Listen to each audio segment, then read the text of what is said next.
Welcome to the Good Man Paradigm. I'm your host, Imogen Hobbs. I'm also the men's coach and founder of Change Channel Coaching. Tonight on our episode, we are talking about what animals know and what animals communicate that humans have maybe forgotten. And the guest that I have on tonight is actually a really, really special person for me, a lifelong friend of mine, and someone who I grew up with as well, Daniel Wilks. So thank you so much for joining me. Thank you for having me, Imogen. Welcome. It's really special moment to chat, to have a chat about what it is that we do, and yeah, looking forward to it. Yeah, and I think the life that we've lived to get to the places where we are, and the things that are the learnings that have come through in that to be able to put us equally both in very different positions, but in the positions that we're in. And I think after seeing you recently in the conversations that we've had, doing something that you feel really passionate about and really called to, that challenged, like the family process or the family expectations, Mm. life and society's expectations of, like, can you run a business in this, and can you pursue your passion, and is that something that people support or don't? And so, to start with, what I would love to hear your perspective on, and that experience for you around, like, what is it about working with, and you work specifically with horses, what is it about working with horses that really had that final real, like, pull to you to mean that that's the direction you're going in? Yeah, it's I don't know what was probably the final pull to really get it over the line for me. Horse riding has always been probably, well, has been one of the biggest players in my life, really. I've ridden horses since I was young, and I've ridden competitively, and um, they have always been, I suppose, like a one constant in my life as long as I can really remember. It's what I've wanted, and it's what I strive to do for a really long time. And then sort of there was a period of my life where I moved away from horses, but even if I didn't see them all of the time, I've always had a horse to come home to. And about um or not about 3.5 years ago, my mum passed away, and I think around that time I sort of realized that, or in the couple of years following that moment, that I wanted to do everything that I could to do what was in my heart, really. And reflecting back on the horses that have just been that one constant thing throughout my life, regardless of what path my life has gone on, they've always been there for me. And when something has been there for so much of your life, it made me start to think, like, well, why has it been there, and why have I always turned towards them? And um, came to a point where I thought, well, how can I lean into that and actually accept that that's not going to go away? And how can I make horses the part of my life that is the main part of my life, rather than them being the thing I did on the side, or that I made as a second priority? Um, and it took probably another year on top of that sort of feeling to finally go, right, well, where is my skill base here, and how can I turn that into something where the horses are the center point of my life, rather than the side, the thing I do after everything else. So um yeah, so probably the final push was like having that constant connection with them, and that in my heart, that's probably the most consistent thing in my life. And I thought it was time to see and explore really what that could look like if it was a priority for me. Yeah. Mm.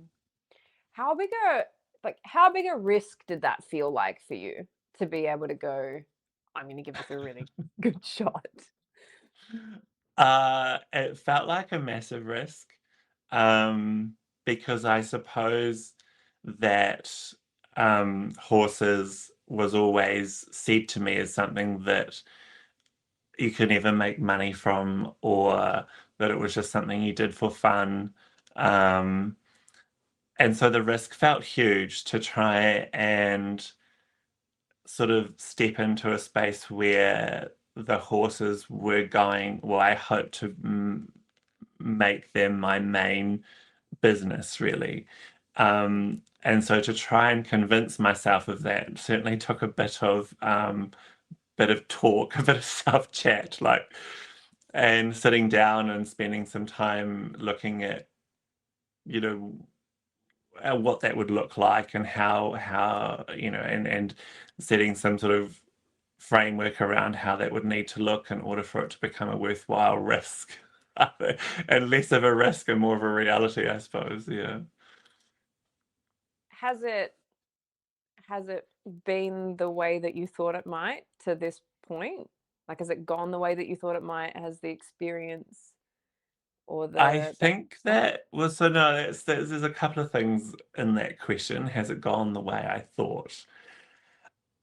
Um, First of all, I without any real effort, which is the part that's probably blown me away most. I haven't been without work since I made that decision. Um, and that's probably been the most surprising thing for me. Um, so in the initial stages, no, it didn't really go the way I expected. I thought I'll have a horse every now and then that I need to ride or start um, or do work for other people for. And literally only this week I've been without a horse of someone else's to work in what is now over a year. So that, Mm. first of all, has blown me away and it has been quite incredible. So now I suppose the work begins where I have to try and tell more people about what it is that I do. So first of all, that part has not looked how I expected, and it's been really amazing. I've had some amazing people come across my path, and the support I've had from people who I didn't know before. So it's been really lovely making more connections in that respect. Um, and also, I think that how, so over a year ago, sort of thinking about this, I looked to horses purely as sort of practical, like, I don't quite know how to say it. I suppose like physical beings mostly, that what you see is the horse in front of you, and using practical methods you would be able to get sort of the outcome. But what I have discovered, I suppose, or perhaps looked a little more into myself or accepted part of myself that I perhaps didn't necessarily think was anything before, was the fact that horses probably have more to say than the physical. And that's been an interesting learning curve for myself. And that part of it is not necessarily how I expected it to look, and is probably what is my greatest asset in many ways. Yeah. And this is one of the reasons why I really wanted to have a chat with you because it's not just working with animals in a practical sense, and it's not just, applying a set of practices that should mean that a horse will behave in a certain way for you, and certainly what I experienced when I was in New Zealand recently, and we went riding, and we had those conversations and things like that, is that there's a far greater emotional, and I would say spiritual kind of connection to be able to communicate and understand, because there were some things that you said to me that was just like just rolled off your tongue, as in with one of the horses it was like, oh yeah, she said she doesn't want me to use the whip anymore, and I'm like, the horse said that to you? And you were just like, yeah. And I was like, Yeah. that's amazing, like that's really incredible. But then I also watched what you worked with, and that horse was Jet, and I watched some of the things that you did with her, and that changed just in that short time that I was there between you having that conversation with her and then changing the way that you worked with her. And I was like, wow, that's, like that's it's I think it's really something special. And you know I find that humans and animals are probably quite similar in a lot of ways, and very very different in many ways also. But that being able to interpret and understand and receive information that comes through um, in an undertone. So what I mean by that Mm, is, often with people, they'll have a reaction, they'll get angry or they'll have an outburst or something, but the reason why that's happening is so far removed from why they, like what the behavior is that they're exhibiting. And I think you're understanding that with horses, like they're behaving in a certain way, and you're getting this story about where did that come from, and what has that meant for them. mm, And what I would love to hear you talk more about is what that conversation, how you sort of tapped into that, maybe, or what that felt like, and what sort of really piqued your curiosity to like go deeper down that route of horse led rather than human led, I guess, if that's the right way to. mm. Yeah, horse-led rather than human-led. Well, it's what led me down that path. I did some work with a lady recently and talking about horses and working with them and sort of how that looked for me, and somehow got talking about animals and what my experience, I suppose, with animals throughout my life is perhaps. And I made the comment to her that, like, oh, I just have a story for every animal that I kind of come across, like a story is sort of formulated. And I think specifically about, I think my brothers and I used to talk a lot about a certain dog that we had and the stories that we created for such dog. And and I said, I just had these elaborate stories that just kind of formulate in my head about basically every animal I ever come across. There's like a story in my head about it. And and it has always felt like the most normal thing for me. And I never thought there was anything tangible about that other than perhaps my imagination.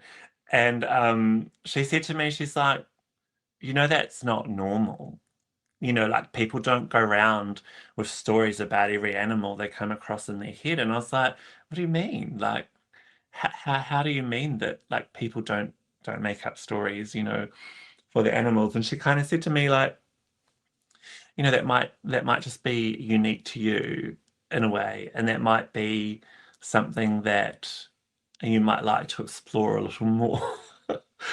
And so following that conversation, I thought, well, if that is a bit unique and a bit special, and perhaps something that is like special, like that isn't normal, perhaps I could view it as something special and something more tangible than just my imagination. And so the stories, I suppose, from that point became, I treated them with a little more relevance. And the stories that I came up with about any particular animal, like all the stories are different. I don't kind of, that I think about when I see an animal. And so leaning into the relevance of those stories suddenly felt quite important to me. Um, and from that, start putting value into the story and seeing where that would go. And um, And you sort of mentioned about sort of like the the physical of the horse, and then obviously the spiritual or emotional side of the horse as well. That perhaps that story, or not perhaps, I genuinely feel at this point that that story is really more related to the animal than it is to my own imagination. And so, based off of that story, if I then try to connect that story to the horse's physical being that is in front of me, then I feel I'm able to draw a more complete picture for the horse's past, and how and the role that I then play in the horse's present, and therefore help it to move from the present through to its futures, and in a way that it can cope, I think, because I feel that if I was to approach every animal just in the physical sense, is that it's just a physical being with no real further thought, then I would probably seek to apply a particular method to every situation and expect that the outcome would be suitable. But I don't feel that that is the case with horses in particular, that they, if we talk about the story and we add that emotional sense back to the physical, then every person's story is different. So why should every animal's story be the same? So every animal's story is therefore different, so there needs to be a slightly different approach. And so when we talk about the horse Jet, that I sort of, and part of her story felt to me that there shouldn't be whips in her future, or at that particular moment, then I was like, okay, so I can feel like I can take away that stimulus, or that pressure for her, and process it through. And stories can change too. That doesn't mean that there is no, you can't return back to a particular aid or whatever, but at whatever particular moment, if that stimulus is too much for that horse, or then it's worth noting that, and going on a different tact and on your way back to the path, perhaps. That is that's so beautiful to hear. It's I I just really commend you for being tapped into that, because I feel like, I see similar things in humans, but I Mm, think that there's a whole layer there about animals, which is the lack of like intelligible communication, right? Like mm, dialogue, to be able to mm, use words. And I think that to be able to pick those things up, or to be able to receive those, like, I think a lot of people would call those like messages or downloads, or the community has many many different terminologies, but for you, like, to be able to receive those stories and then be able to make that connection and be able to help that horse process or move through a certain set of restrictions or mm, experience, to be able to mm. get to another stage. And it's like, that's incredible, Daniel. That's a really beautiful gift.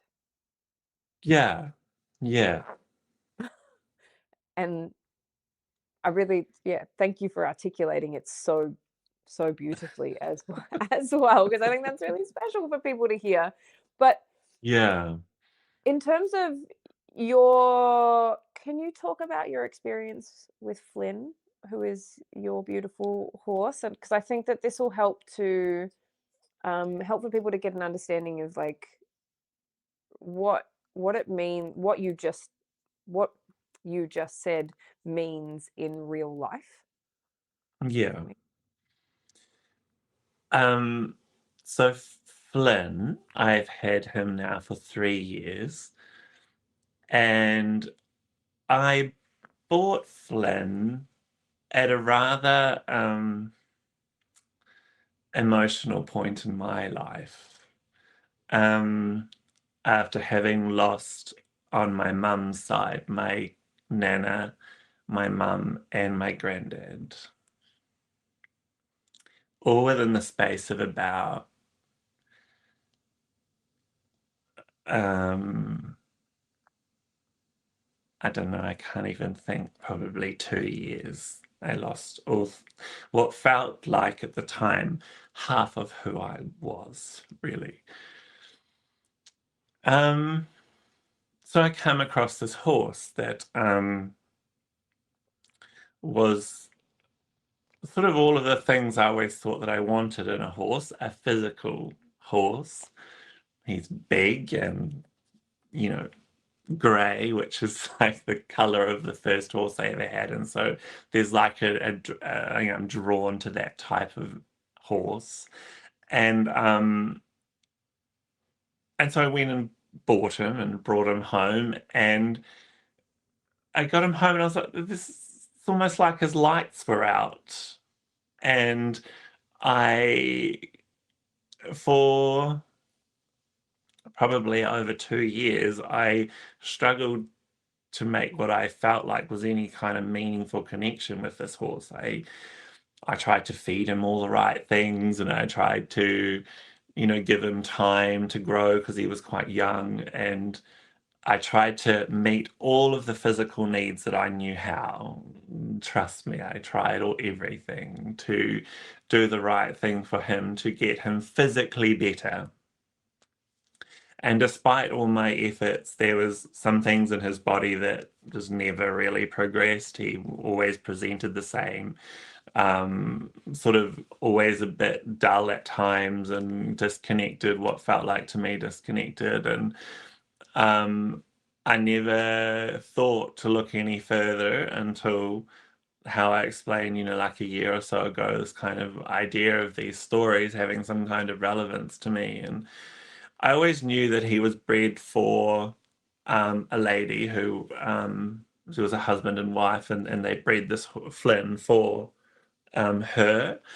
And then their marriage broke down, and she left the farm where he was bred, and he was then sold. And so his purpose in life was kind of pulled out from underneath of him. And I always knew that, and I suspected something, but I didn't really think too much further than other than that is just a fact of what happened, and that he's just a horse, and surely I can physically make him better. Meanwhile, I'm also physically trying to be better myself. Don't worry, I'll just be physically better, but emotionally also quite a mess, having again feeling like half of me is gone from, probably the possibly three of the most influential people in my entire life gone within what felt like the shortest amount of time. And then I get this horse that also feels like absent. And then realizing probably, like I said, like a year or so ago, that I was also probably fairly absent emotionally. Um and so his story kind of started to come up to me, that there was like unresolved connection for him, that he had a purpose, and he had, a sort of contract, if you like, with this lady that he was bred for, that he was to be her horse and he was to go forth and do great things with her.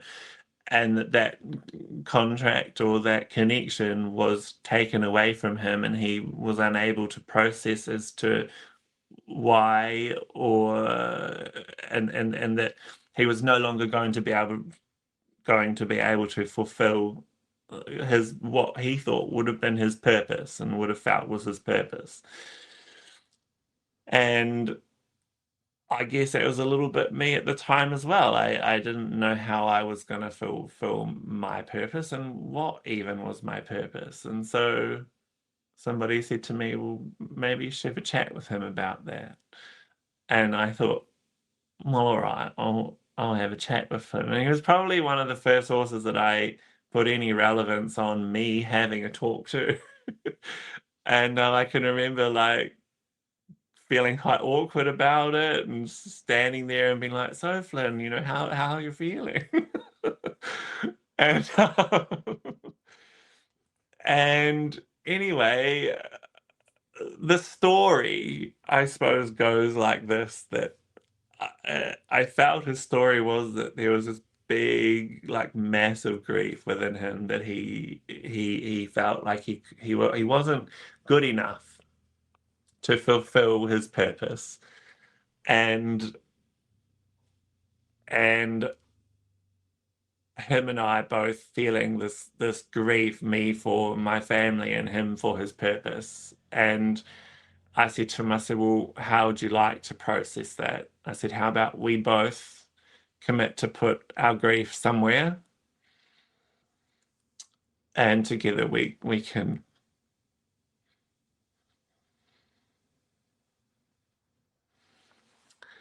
perhaps rediscover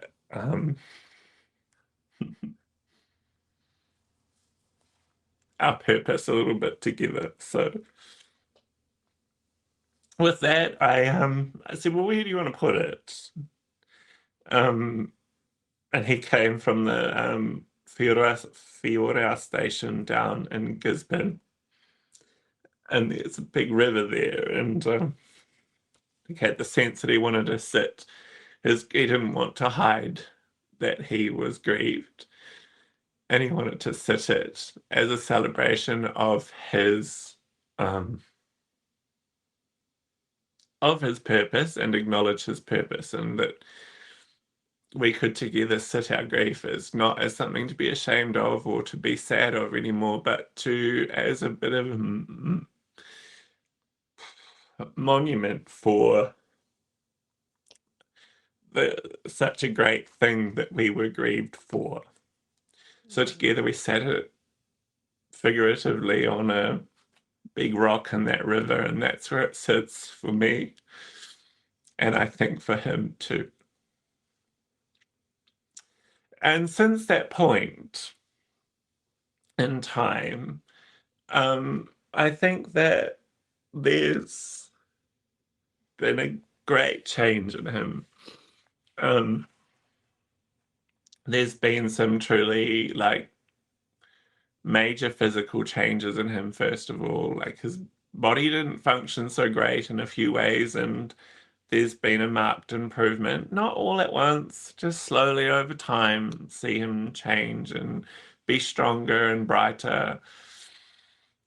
And he kind of looks forward to life with his ears forward now, and he's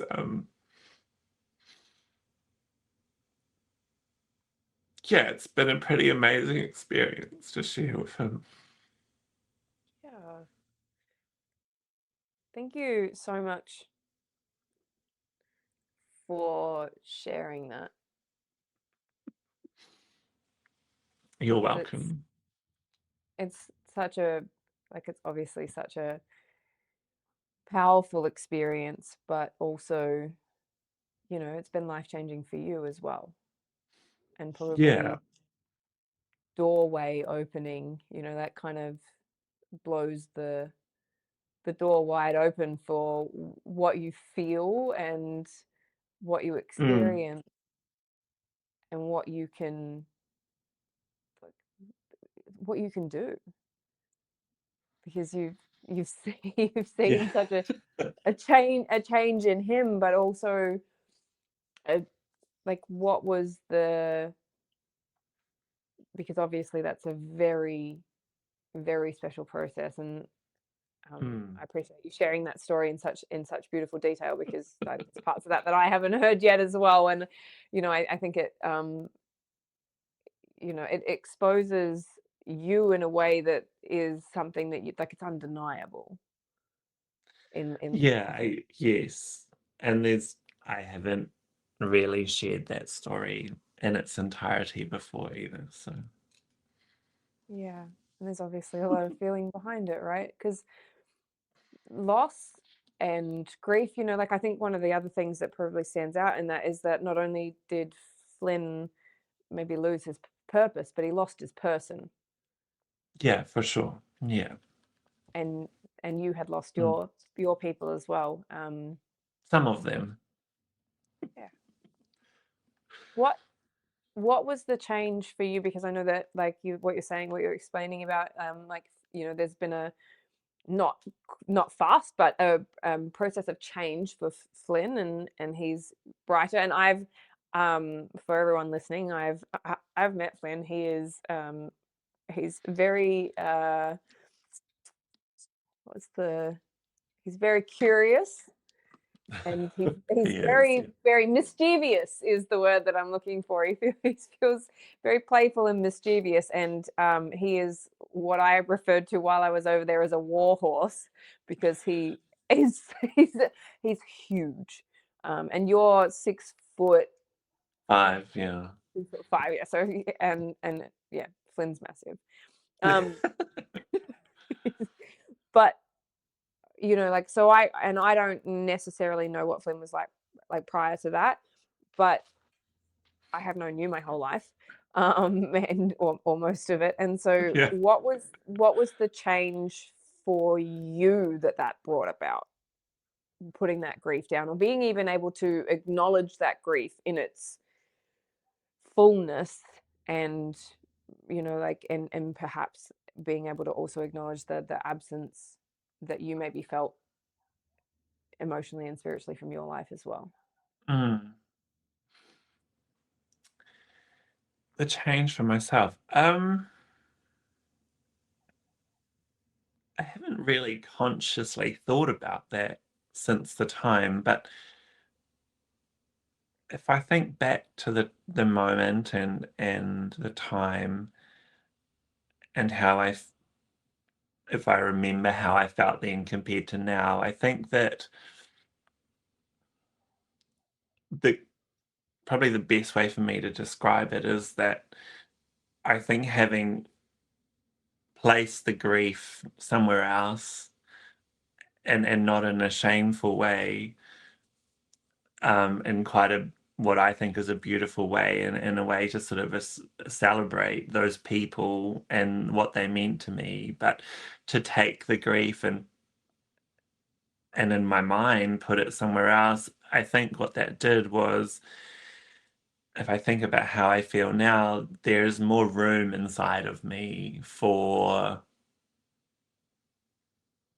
other things, and that room I think is filled up with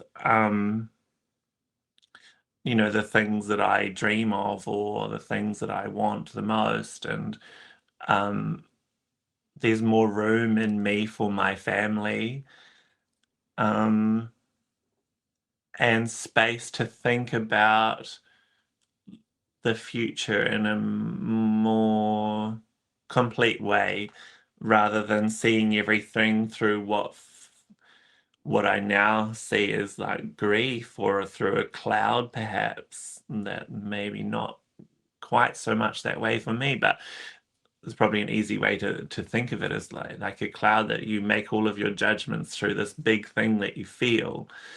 And in order to take that and acknowledge it and make it something beautiful that I can see more clearly and in a more expansive way of how my life can go on from now. And I hope that that is how I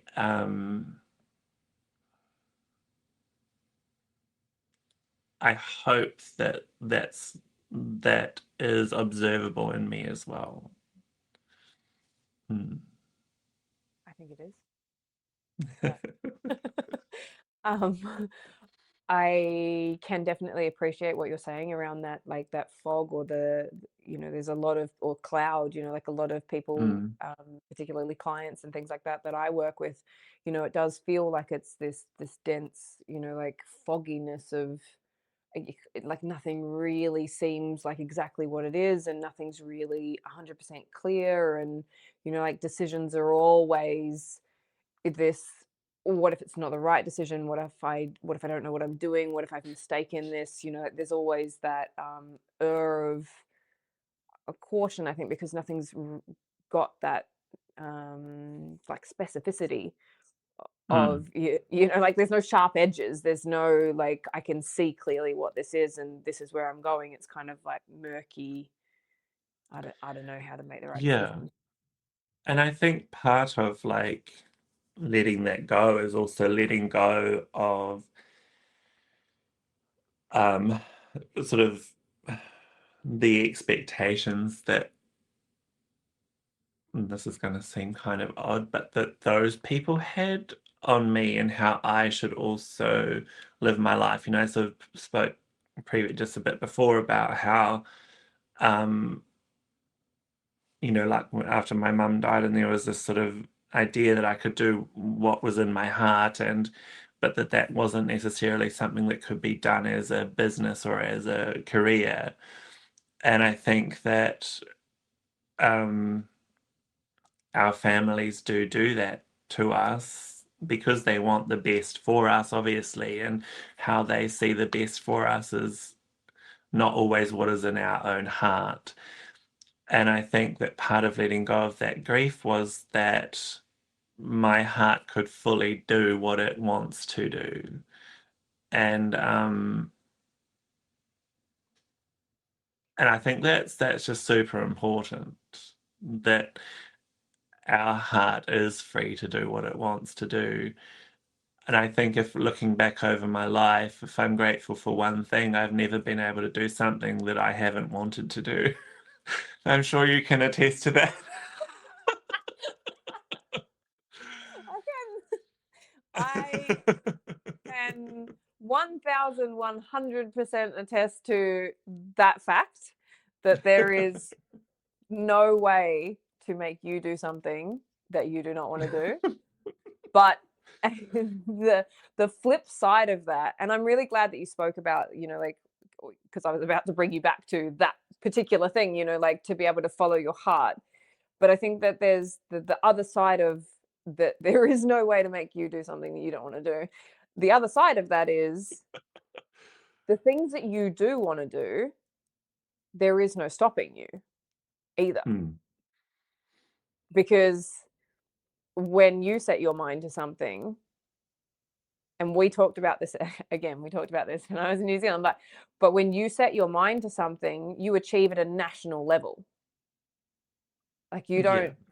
you don't half-hearted just casually, like you sit there and you talk about this, and like I can see the gift in what you offer, and I hope that everyone else watching this can as well, and I'm sure they will be able to. But can you just, like in summary, big note yourself, please, and like what are your achievements to date that show, the level to which you invest in something that you believe in? Yeah, the list in summary.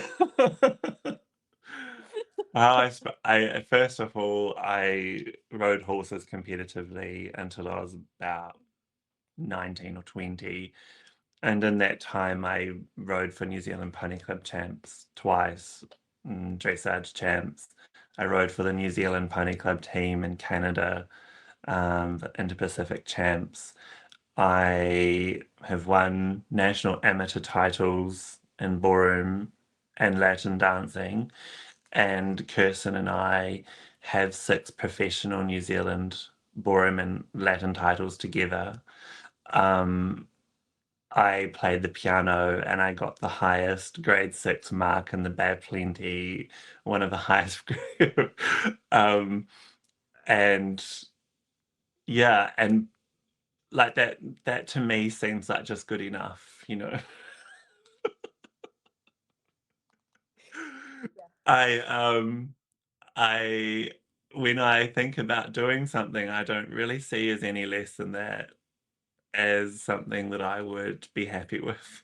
Yeah, not like that's a um I feel like in the way that I've witnessed it, because like I competed in Latin ballroom, like when we were 18, or when I was 18 and you were Yes. 19, I think. Yeah, and yeah. like and that was a phase in my life, and then I was off to university, and you've been competing and pursuing that dream for 20 years. Yeah. you Yeah. know and I think, It's a long time. Yeah. Yeah. And the decisions I made for dancing. So I finished competing, riding horses competitively when I think I was, 19, 20. And and then took up ballroom dancing, and then I learned that you could do ballroom dancing competitions, and that just seemed like the normal thing to do was to do then the competitions. And then I learned you could obviously win the competitions, so then I wanted to win them. And then I didn't just want to be, the first grade, I wanted to be the top grade and then to win that as well. So basically I lived my life for that. Mm. Entirely the decisions I made were to make sure that I was the best that I could be at ballroom and Latin dancing, and um, basically didn't stop until I did that 6 times. um, and but yeah, I just am a competitive person. It's not something that is stressful to me or that I feel is overly pressurized. I just That just seems like the standard that I could do something at, and therefore I do it.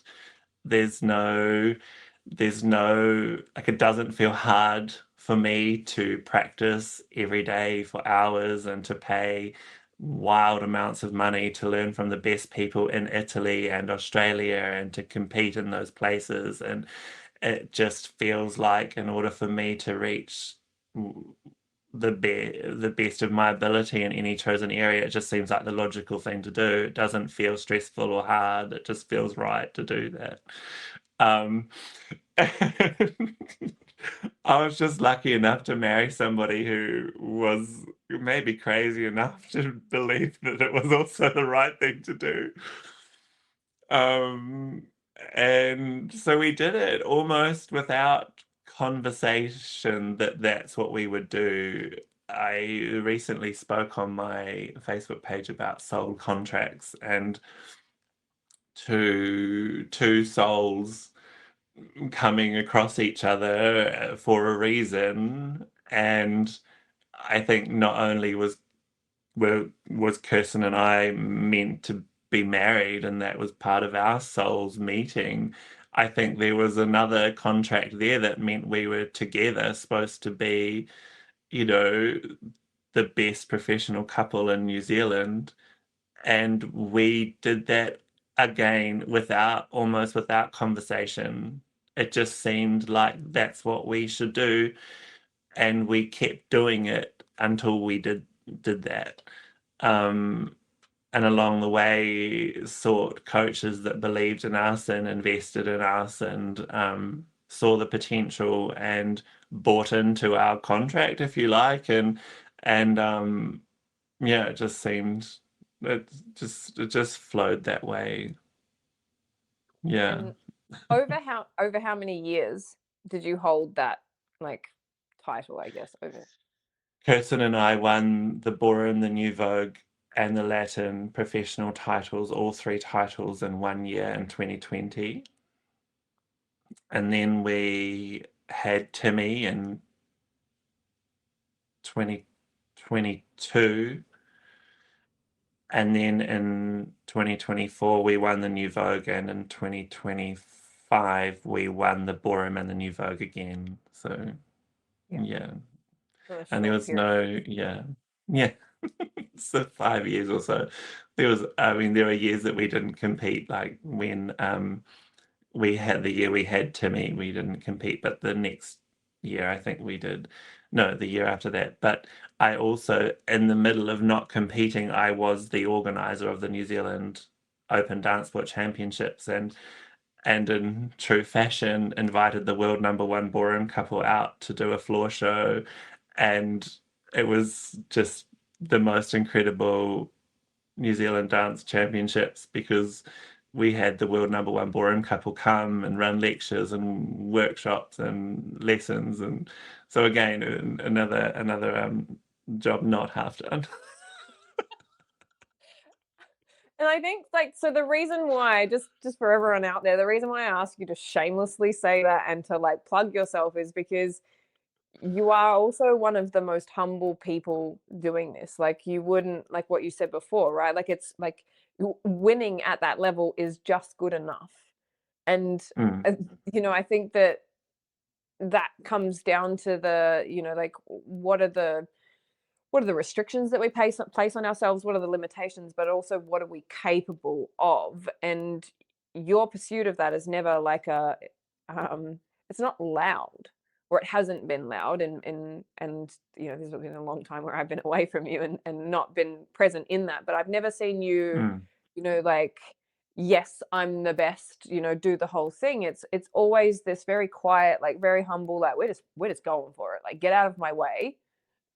I am going, but there's not a lot of conversation around that. There's not a lot of like there's I don't know that people around you would have the like, oh, I don't know if he'll do it or not, because everything that you've gone all in and all for, and put in mm, this level of like quality and excellence to that. And you also have given that to your dance students as well, and the people that you dance with. And now that, do you feel like now that dance journey has kind of completed, or I do this because I feel like it's like, you're putting a bow around it and saying that that's finished, or are you, where do you yeah. Is it finished? Yeah. I last year to me felt like I was at the end of the energy that I had to give to that. Yeah. 20 years was a long time to commit to that dancing journey in a competitive capacity. And I don't think there was a day in that 20 years that I didn't think about when practice was coming up, or when the next lessons were going to be, or when would we see our coach, or what plans do I have to, you know, to make sure I still meet our goals or whatever. And that was a long time. Mm, And I think last year it just came to the point where I said to Kirsten, I think I think that's enough. And we did what I felt was just the best dancing we've ever danced, and were able to last year probably reach a level of dance maturity, perhaps, or um, that I didn't even really know that we could. Like total command of our dancing on all the levels that we worked at for all those years together, were able to finally present, I think, at the New Zealand Championships what it is that we felt inside, free from restrictions. There's a lot of restriction and bias and things in the ballroom dance world without getting into that too much. um, and as competitive dancers, I think we build up quite a lot of walls to protect ourselves from that. And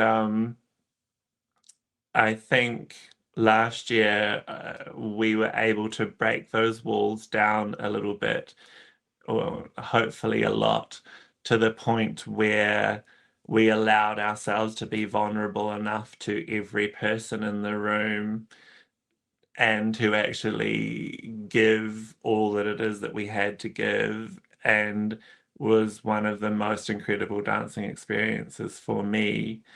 We actually won um, for the new Vogue. We actually won the Open New Zealand title. So there's a closed and an open title, and the closed means that we're best in New Zealand, but the open means that we were best for whoever came. And there was an Australian couple competing, and historically, Australian couples will always win in New Zealand, and we won four of the five dances. Um, and I just was so proud. mm, And it's a lot of emotions today.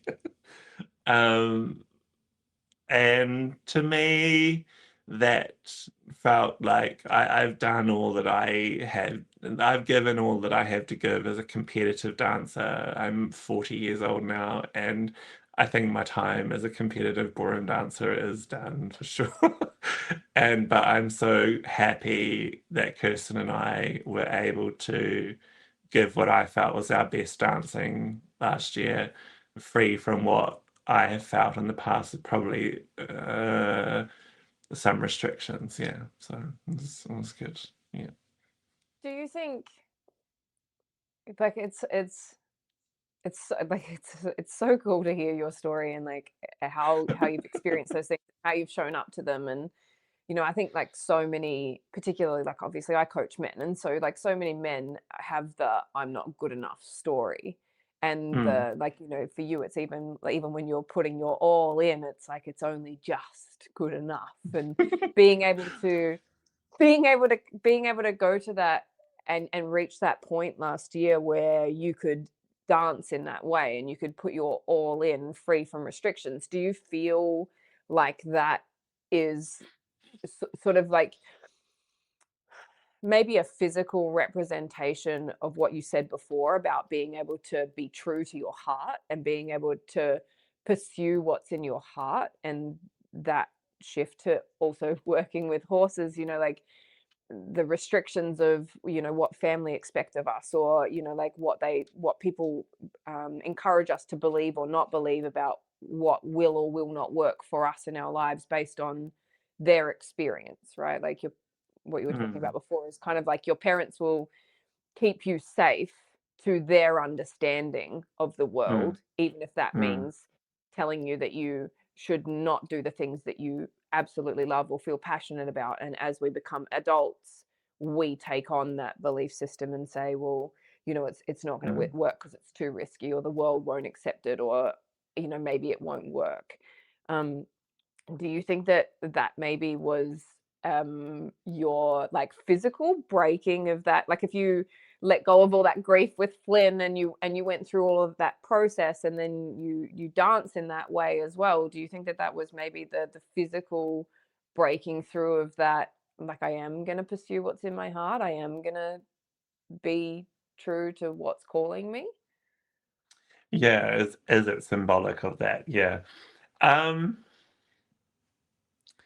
I think the more I talk about it, the more I process it, and I haven't really thought to process it in that way. But as you're talking, the thoughts in my head were along the lines of like, if someone tells me I shouldn't do something, that's almost like fuel to my fire. So it's like, oh, you shouldn't do that. You can't make that work. And so I'm kind of like, well, that's what I want, so watch me. It's like, um, and I think that probably that yes, I would say that is symbolic of that. And I think in a way, to feel the way that we danced at that particular moment felt quite freeing for me. It's like I can do it and I could do it, and Kirsten and I did do it. And I think in terms of the horses, I'm probably still I think I will always learn what I can do with them. Um, But I think with Flynn, it's probably symbolic of the beginning, I guess, of where this goes. Um, I feel a little, well, certainly as a competitive dancer, I feel like there's a full stop at the end of that story for me. But it's like the most beautiful ending for Kirsten and I in terms of being competitive dancers. And perhaps Flynn is like the most beautiful beginning of what's to come with my horses in the future. And I keep saying the next 20 years will be my best yet. But who knows what that really looks like yet. But yeah, it's um, I often feel like what is in my like although I haven't always made career choices based off of the things that are in my heart, the things that are in my heart have always driven me. and my work has had to fit around those things. So I I think the things that are in my heart to do are non-negotiable, really. And going forward, that's we'll see where that goes. I think there's some beautiful things to come, and I have some pretty big dreams about what horses look like in my future. And I truly hope that they can come true. Yeah. Can you, because I can see that for you, and I was my one of my questions is around like what what does that next? Because I can imagine, or I can, you know, foresee some of what that looks like for you. But what is, in terms of what your dreams are? Like I feel, and correct me if I get this wrong, but I feel like for you, there's a a reality of like probably where you're going to take most things, but I think that there's also like in the background this elite level goal that you have for yourself that's going to come through, which is like the perhaps what you might do with Flynn, or of your own personal measure, but then there's going to be the what comes out with your business, and what the, you know, general experience, or horses that you want to work with, or outcome that owners might get when they send their horses to you. I feel like, is that right? Like there's a what Daniel's going to do for work, and then there's a what Daniel's going to do out here. What Daniel's gonna do is watch this space. I haven't got any specific plans in terms of like what that looks like, but um, in terms of my own writing career going forward, I definitely see that there's some competition in there somewhere. Um, and I was talking to Kirsten today, actually, literally about like what steps do I need to take to make sure that I make it. I'm just not doing that now. And how do I make sure I have the people around me to help me do what it is that I feel? And I don't know exactly what that looks like. I don't know what's realistic, but most of the things I want are unrealistic. So let's just run with it. It's going to be unrealistic. Um, And achieved. and achieved. There has to be a tick and a full stop, of course. But um, I think some of my goals at the moment, like what my future looks like and what's in my heart, is that I see is like, of course, multifaceted, but um, I see us having a working like equestrian center where I'm able to provide um, horse services for the wider horse community, and I hope to see a lot of top quality horses come through. Um, and you know, funny you say the word like elite, like that just feels like the right word for it, you know? It feels like the right word for you. um, and but yeah, that's what I see.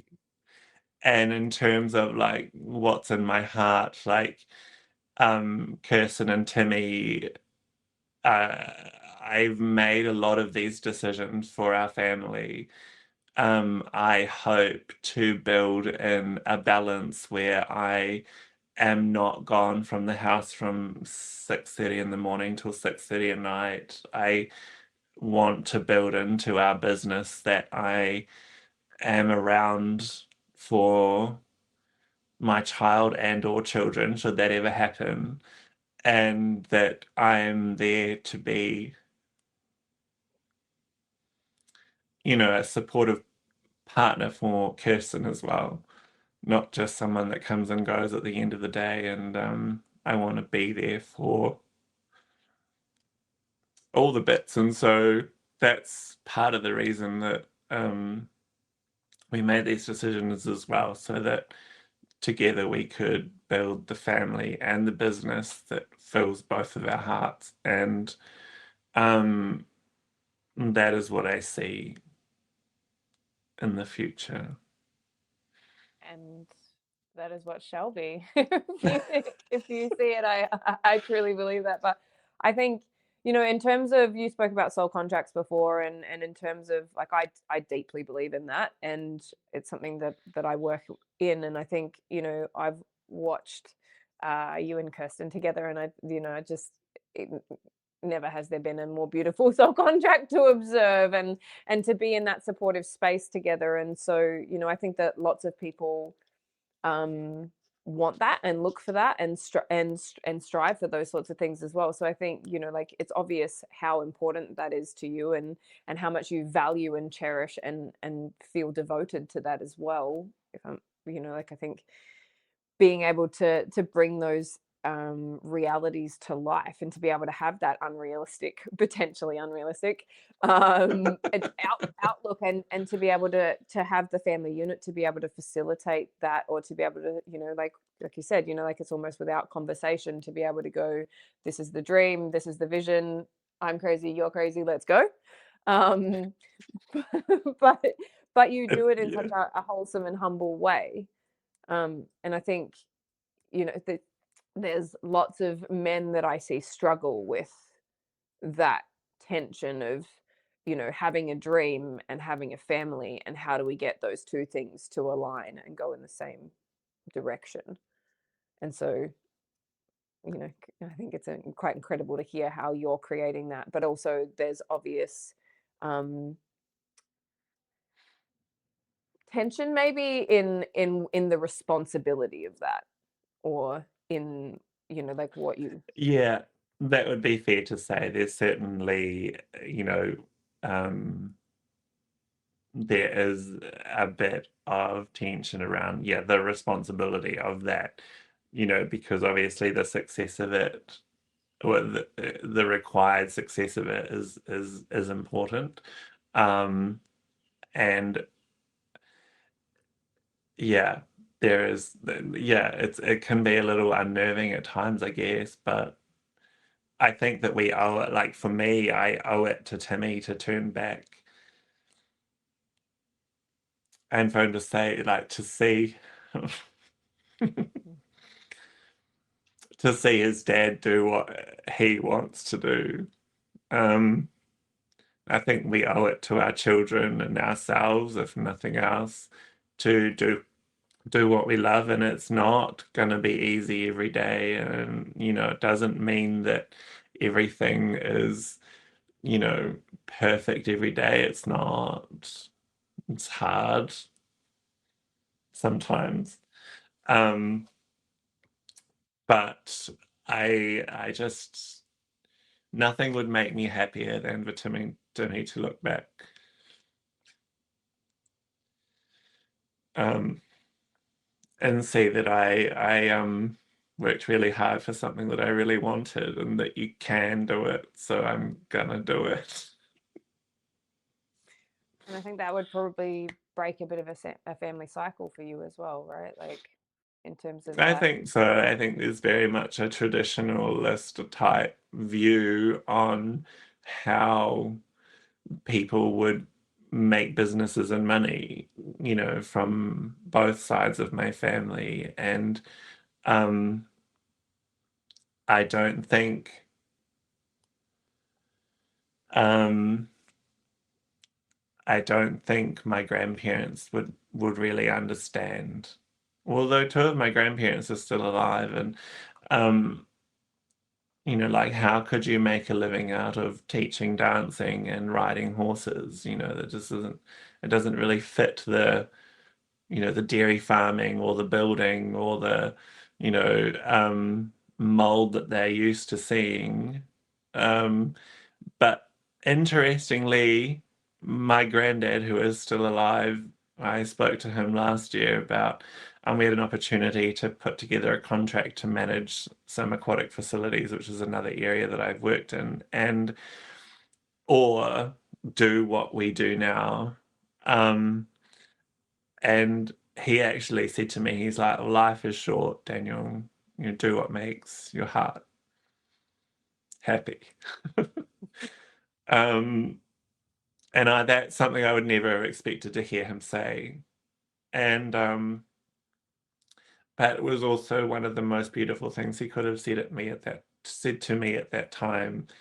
I think it kind of gave me the extra little bit of encouragement, and I probably would have done it anyway, but it was nice to know that someone in my family who I would never have thought would have said that actually say that. So that was quite lovely. Yeah. Yeah. So it's certainly a little bit about breaking out something different and yeah. I think if someone was going to do it, like you said before, no half measures really. So if someone was going to do it, it was going to be you, and it was going to be wild, right? Like, Yeah. way.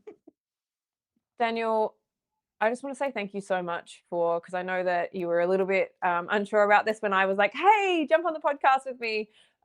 So thank you so much for being so vulnerable and so honest and so raw in this, and sharing your experience and what you do, and what you've learned, and how you've overcome things, and the level to which you've absolutely like gone for things. Is there anything that you would love for people to think about in terms of how they communicate with their animals, or how they maybe interact with their animals or other people in their lives, that you've learned from your experience? Something I'd love for people to think about or know about. I think, first of all, to acknowledge the fact that everything for a reason. Um, and and then to perhaps search for that reason rather than the frustration of a relationship or the frustration of a certain animal. Perhaps it feels sometimes maybe inconvenient, or these types of feelings that maybe come up, but to search for the reason why, and that they are just little souls, just like us, and that there is a purpose to them being in your life, whether it's to, uh, they might be there to teach you something, to make you grow, to help you realize something in yourself, that that maybe you weren't aware of. But they are all there for something, and and I think if you listen carefully enough, you'll probably find out why. It's indicative of human relationships and animal relationships, right? Like, 100%. it's one And and the and if you acknowledge that it's not the right relationship or connection, be brave enough not to hang on to it.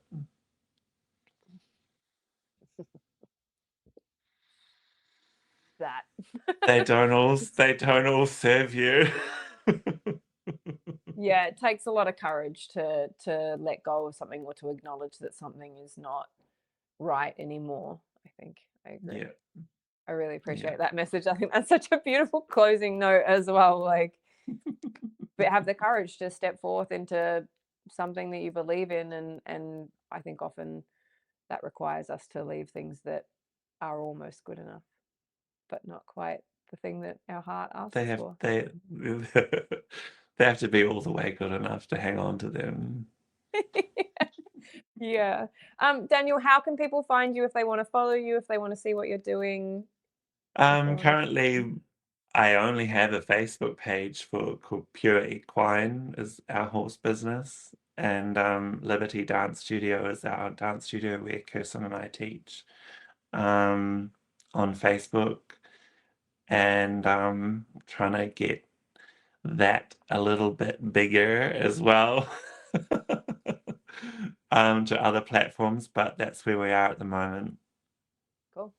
Awesome. Yeah. And we will link all of your Facebook pages and things like that in the bio, so that if anyone watching wants to follow your journey, I know that you've been jumping on Facebook more regularly now and talking about different things that you're working through and the animals and stuff like that on a daily Yeah. basis, which is so good to see. But thank you so much for joining me today and for um, being brave and coming on here and sharing your story. Thank you so much for having me. It's been my absolute pleasure. Awesome. All right. And for everyone watching, stay tuned. We will be back next Thursday night at 5:30 with another episode and another guest.